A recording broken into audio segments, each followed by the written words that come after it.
Trump scheme to silence or eliminate dissenters.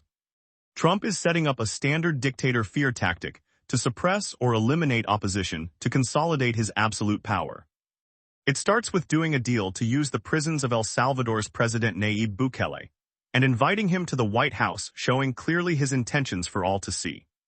There has been an increased media depicting El Salvador's horrific prisons and how inmates are subjected to inhumane conditions and untold violence. It is a recipe on how to deport people without due process to a place where the judicial branch has no authority.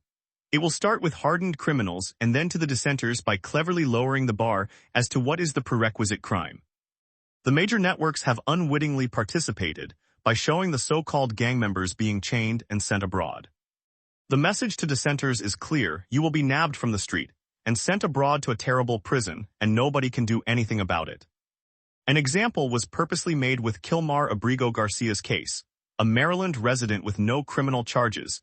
He was deported to this very prison, and the DOJ said the judicial branch could do nothing and they could not bring him back. In order for the nab and imprison tactic to come to fruition, they need a massive and violent dissent to happen all over the U.S., which will help gain support for a crackdown by a significant number of people.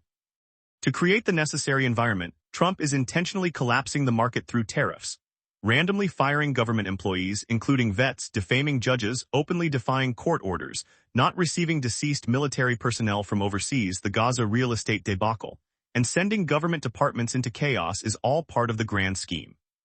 This will no doubt lead to nationwide protests and ultimately violence, as he will do nothing to address their concerns, and in fact will inflame the masses.